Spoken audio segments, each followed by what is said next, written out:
Yes, Horikoshi, do it. Destroy it all now. Yes, yes, end every last one of them. Do it. Make it fall apart. I thought the support items, I'm liking it, Horikoshi. I'm liking it. People are resigning. Yes, yes, that guy was right. People are, is that Stain? Oh, my sweet. We're going to Endeavor. It's time. Please destroy him. He's thinking about talking. Oh, yes, yes. Oh, but what are you doing here, Todoroki? Please tell me you brought he brought yes, right, tear him apart. Before we hop in this review of chapter 300, man, we got this far, of My Hero Academia, please leave a like, comment, and subscribe if you haven't already. Now, let's get into it. What's up, guys? I got the pencil here, and here we are to review chapter 300 of My Hero Academia. And as you may or may not have been able to tell from that intro, I am hyped, I'm intrigued, I'm excited, I'm loving it. We're doing great. This may be one of my favorite chapters of My Hero Academia, and most certainly is my favorite chapter that we've had recently, because it does nothing but good except for one instance, and it's Wash's existence in this chapter. I just gotta remove him. Hold on, Horikoshi, don't worry, I'll edit him out myself. I'll take care. Okay, being serious, let's actually run through the chapter real quick. One thing I love, yes, repercussions, costs, I love it. The fact that all the villains broke free, All For One was smart. They're destroying lifestyles. I love it. See, the Nomus, it's a really weird panel. I guess it's supposed to be like the light-hearted panel of the chapter, because, you know, we're in a shonen manga. We can't get too serious, but seeing all the Nomus just point at each other, and really the only two distinctive ones being the Nomu that we know, the Nomu that fought All Might, and then Hood, and then I think we know that one little guy in the back right. But all the other Nomus are just basic generics that we never really saw. But I like that. Knowing that there were Nomu sightings, I forgot about that because it was an off-mentioned line by Hawks, I suppose. But still, that's cool. I like it a lot. I love the little symbolism of the glass that on panel is full and stable and stuff like that, and then shatters, and then that leads into a smooth transition where we see the people breaking in. The only thing I wish is that we saw the glass being filled up to like represent the previous stage of the society, where like All Might came in, the empty glass, and he was pouring it in, stabilizing it. Then we got the stable one, then we see the glass shatter. However, I know what Horikoshi was going for. It's good. It works out as a fantastic metaphor. This is the kind of visual storytelling that I like from Horikoshi, and it's the stuff that sort of annoys me whenever he doesn't do that, because I know he can. This is like a great instance of visual storytelling, and it leads into a really smooth transition. So I like it a lot. Horikoshi, you're doing great in this chapter already, and I'm barely 2 pages in. And then we get to see the support items. Now, I do remember the support items being mentioned previously. That was all the way back in the Redestro arc. And I'm glad that his support items are being used, because that's a plot point that's being set up and being used, unlike the Airy Bullet plot point from Overhaul. For now, who knows, maybe the Airy Bullet plot point will pop up later. But for now, it hasn't been used that much. But seeing the support items actually get used, great. I don't remember this guy. Shion Prison Escape Convict Cider House. I don't remember Bakugo, Todoroki just absolutely dominating these guys. I do remember the scene, but I didn't know it was these guys in particular. So once again, Horikoshi has a lot of characters. I'm fine with him giving us a reminder, and it's cool seeing the support item being used. And then we get the abomination that is Wash, and I just get rid of him. Why didn't he die during the war? You could have replaced Midnight. Would have given me such more of an emotional reaction, because I would have laughed. But I'm kidding. Moving on, we see Wash. He comes in, but he comes in too late. He's one guy. He can't make it everywhere. And I'm glad that like he does this stupid screaming his name nonsense like he's a Pokemon, and I hate him for that. But seeing him come along and finally, he doesn't say Wash. He's explaining how, well, explaining. It's really the narrator telling us how the untrained civilians that are just defending themselves really have no idea how to do it properly like the heroes do, even though the heroes barely can do it properly. So seeing the repercussions of that, coming in and doing that, and seeing how much it has affected, it literally destroyed an entire neighborhood just stopping this one gang of villains who may have gotten away in the end. It's really, really good stuff, because it shows why we have heroes in the first place in My Hero Academia, and why without them the world can be much more dangerous. And I love how the cost of Redestro introducing these support items into society has made things much worse. And now I know what that last chapter was about, when it saw Hawks locking in on that guy who had something on his hand. That was a support item. I like this a lot. It's doing really, really good. It's connecting a lot of world building into it, and it's doing a lot with the society. My favorite part of My Hero Academia. This chapter does really, really good with that. And I love how Wash has finally serioused up. I'm not sure if he's ever spoken like this before, but it's still a washing pun. I still hate him. But he says, let's run our cycle straight to the hospital. And I'm fine with that, because it shows that heroes, the few that remain, are getting serious. Then we see this number 9 guy, the hero that has like traditional values and stuff like that, samurai warrior number 9. He's resigning. I don't remember him in the war arc, and I just reread the war arc, so I'm not sure if this guy ever did anything, but obviously it's a top 10 hero resigning, so regardless of the fact that he's old, it's still a hero giving up, which is something that wasn't supposed to happen. A true hero was never supposed to give up, and you can see how he just doesn't care. He just really didn't want it, and he talks about, oh, this damage deserves no lighter punishment than seppuku, but he just doesn't. He just resigns and walks off because he doesn't want to. He doesn't care anymore. It's not worth it. And I like that. It's so good. And then you see the resignations among heroes starting because the number 9, a top 10 hero, resigned. And I love it. Ramifications, consequences, affecting the narrative. I'm liking it. I'm loving it. And this sign on this All Might statue, I am not here. Ooh, the visual, it's not even visual storytelling because you literally wrote it out. But just seeing that symbol of hope being torn down and tarnished, it's great. It feels so realistic and I love it so much. And then we get Stain. Now, here's the thing. I'm going to give a little negative, but here's the thing. The thing about seeing Stain like this, I believe he's killed some people. I think because I see blood on the ground, or that's just his shadow. I can't necessarily tell. I'm not sure if this is him recovering a sword, or if this is him like killing people and sheathing his sword. I can't really tell. That may be just me not being able to interpret the panels properly, but neither here nor there. The reason I'm not the biggest fan of this is because it's not showing what I'm most interested in when I see Stain. I wanted to see his reaction to the new Shigaraki. I wanted to see his reaction to his freedom. I wanted to see his reaction to the new world, because this is a new world in the sense that this is an All Mightless world, a world that Stain likely didn't know about, but we get none of that. And I understand this chapter is chock full of so much stuff, so much important plot detail that I can't reasonably expect Horikoshi to be able to fit so much into it, but then I'd say hold back on Stain. Don't show us him, because showing him as this like empty threat character, it's not why I like Stain, and I feel like it's not why a lot of other people were so invested in Stain. We were invested because he had a deep ideological conflict with the world itself, so seeing him as just this threat guy is kind of sad. However, it's still good to see him. I'm glad he's here, and his design is great as always, and seeing him with a sword, it gives me good memories. So I'm glad he's back. I just hope we get like a flashback to his actual reactions to everything, because seeing him without the reactions, kind of boring, not gonna lie.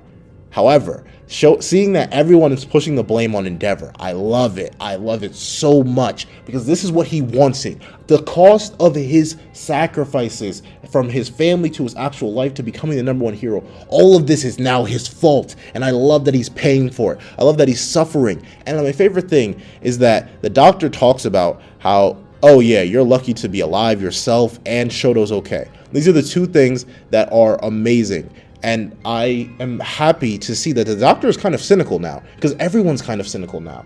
And I'm glad. I'm so happy to admit I was wrong. I was so wrong. I'm so happy to say that. Dabi did have impact. This war did have impact. It's destroying the society. I'm so happy that this wasn't written off because of just Best Genius being alive. I'm so happy, because this literally leads to such a much more interesting world. And of course, Endeavor can come out and speak, but as seeing how Endeavor is in this chapter, a man who's broken, torn apart, torn down by what he has done, seeing all this weight collapse on him, all this mental trauma, I love it. Seeing how he says he can't fight Dabi because he's his son, it shows that there's still a human being in there. And here's the thing, I see a lot of Endeavor slander, and I'm loving it. Please, if y'all hate Endeavor, great. He's still my favorite character, even more now, mainly because of all this mental suffering he's going through. Because the thing about physical scars is, anyone can get a physical scar and it can be written off. Deku literally covers most of his physical scars. The reason I like Endeavor's scar so much is because it's a literal part of him. You see it at all times. It's on his face. The reason I don't like Deku's scars, because they're usually hidden. There's nothing visual on Deku, for the most part, when he's wearing his hero costume, that you can see and accept as something that he went through. However, you see Endeavor's physical scar all the time, which is why I like it a lot and I think it's great.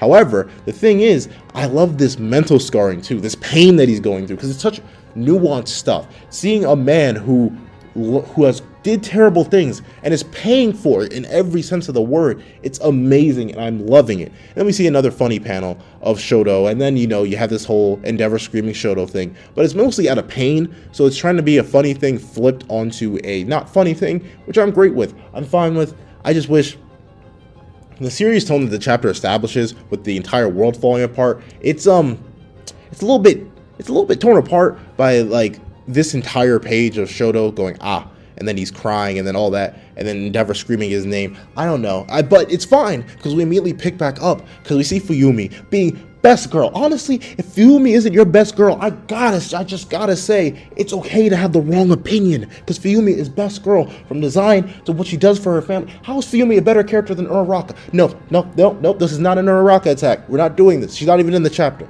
Stop it, Pencil, stop. So, Fuyumi comes in. She's like, how convenient. We all just got here. And Endeavor's first question is, are you guys unharmed? Oh, I love it so much. Seeing Endeavor care about his kids, I'm losing my mind. I love it so much. Endeavor, why are you so good? And then we see that Endeavor is just in pain. He's so sad. And I love seeing Endeavor sad because it's such a human thing to be. Sadness is not something you really see a lot in shonen.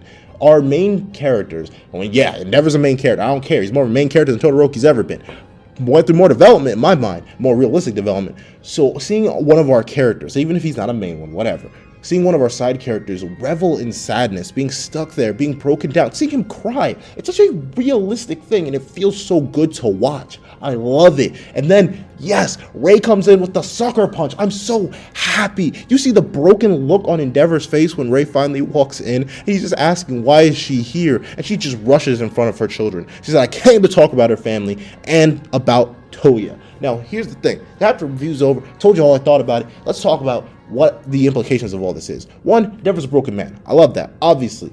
Endeavor's rising so fat, like he's lengthening the gap between him and the character beneath him so far by how much he's suffering. And I don't know, something about character suffering, it's so realistic to me, so I'm really enjoying it. However, one thing that I kind of glazed over in that little summary is that we see more of what I needed to see to make Dabi a more sympathetic character. Seeing Endeavor look on the past and see Dabi, who's like Endeavor's remembering stuff about the past, he's saying it's all coming back to me, everything I've done in my past. You see Dabi angry at himself, tearing his hair out. Toya tearing his hair out. So you can get more of, I finally understand, yes, Endeavor did torture Dabi in one way, shape, or form, likely just through neglect. He neglected him when Shoto was born because Shoto was his hopes and dreams being half and half.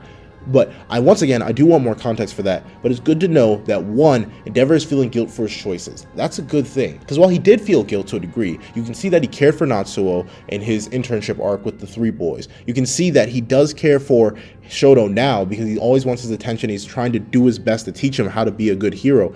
The greatest thing is that one by one, everyone is just landing and slamming blows on Endeavor. And I love that this is because it's cost. It's action and consequences, something you rarely get in shonen, where one action leads to major consequences, and Endeavor's actions has led to massive consequences. They are literally tearing apart the world as it is because the number one hero is an abusive father. That's great stuff. And seeing how that's destroying the society and the society's crumbling, great. Then seeing how it's destroying his family, great. And seeing Ray. Now here's the thing. I am glad Ray's here and I'm glad she's okay. The reasoning is, I think that letting Ray go back into her psychopathy wouldn't have been a good thing for the narrative because it would have stretched that out. And now that we've gotten through it, now that we've seen that Ray was coming back as far back as the UA Sports Festival, I'm glad she's here. I'm glad she's out and about. However, the things I like the most about the ending of this chapter is that it implies 2 things. One, it implies that Ray, despite all her anger, her saying regrets, guilt, everybody's carrying those feelings much more than you, which I will talk about in a second, she's holding the rose. She's holding the plant that Endeavor kept getting her. And I love that. And another thing I like to talk about, and I like just seeing, is that she says, I came to talk about our family and about Toya. Now here's the difference. When Toya is family, biologically, so why does she separate him? Is it because she doesn't recognize Toya as her own son anymore because of what she's done? What he's done, I mean. And if so, that's interesting. Because the thing is, what I don't like about Dabi at the moment, from what's been established and what I've read, Dabi doesn't care about any of his family anymore. And you can obviously tell that. He broadcasted it everywhere, not caring for his mother's mental health at all. So it's good to see that maybe, just maybe, this is an inkling of Ray acknowledging the fact that, yes, Endeavor messed up massively, and this is his fault, and he needs to suffer for it. However, at the same time, it's what fully happens now isn't all of his fault, and that while they do need to talk about the scenarios that happen, they also need to acknowledge the fact that Toya is a problem that must be handled by them as a family. Because he's no longer part of it for what he's done. Because unlike Endeavor, who's going through suffering and pain and changing and acknowledging his actions, Toya is going through a path of darkness that doesn't seem like he can ever rise out of. He's killed 20 or 30 people, and that is something you can't come back from. And here's the thing. Only issue I have with this, I have like 2 issues out of this entire, 3, because Wash sucked. Okay, I'm gonna stop. But the thing is, I have 3 issues out of this chapter. 1, Stain. I think he should have gotten a more in-depth reaction than just seeing him being evil Stain. I wanted to see more of his character reaction. 2, Wash's entire existence. And 3, this lineup from Ray's. Regrets, guilt. Everybody's carrying those feelings much more than you. Regrets, I can give you. I can definitely see Ray, you regretting the fact that you married this man and gave birth to 4 kids who all went through trauma. However, guilt, I'm going to have to give Endeavor the lead on that one. Because you got to realize that Endeavor has gone through so much because of his own actions, obviously, but now that it's weighing all on him, now that the barrier in Endeavor's mind that's allowed him to justify all his actions for the sake of the greater good has finally been shattered, and he has nothing but the guilt to weigh upon him, I think he wins, because he's literally dealing with the guilt of 5 people all at once on top of the entire world falling apart, all because of him. I don't know, Ray. I do believe that you are 1,000% a victim, and I believe that you have the absolute right to be as angry as you are. However, and I also believe that you have the right to say that you have more regrets than him, but I don't think you could say as much guilt, but that's just me.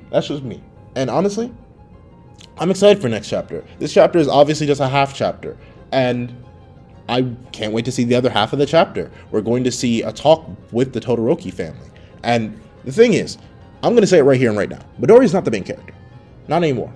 He may have been at the beginning. He may be the person we're following, but this is Endeavor's story. This is the Todoroki family's story. These characters are so much more tied into the main world of My Hero Academia than Midoriya could ever hope to dream. That's sad, because I want Midoriya to do more, but he's in a coma right now. We ain't worried about Midoriya, because Midoriya is going to be fine in a couple whatever, and when he finally wakes up, he's probably going to be way stronger than before, and it's going to feel unearned and rushed. No, I'm kidding, because I've been wrong before. Hopefully I'm wrong there. Hopefully this coma puts Midoriya through a whole character arc that we get to see, but this chapter is so good. That's the thing. Since it's an incomplete chapter, I don't have much more to say other than I think it's fantastic. But I need to know what you guys think. Do you think does this make you like Endeavor even more, or does this make you hate Endeavor even more? Or are you still indifferent to him? What do you think about the entire world falling apart? Are you intrigued with that, or do you not like that? Do you think this is a natural, good progression for the story? How do you feel about the different integrations of past stuff, like the support items and the different parts of the world that we're learning about and the ways of how heroes are residing and stuff like that? How does all this make you feel? Do you also agree? Is Fuyumi also your best girl? Because if so, we can definitely be friends. If she isn't, I can definitely respect your opinion from 15 feet away. But regardless of that, thank you guys so much for watching. Please remember to like, share, comment, and subscribe, and I hope you guys have a wonderful day. This is That Guy with the Pencil, writing off.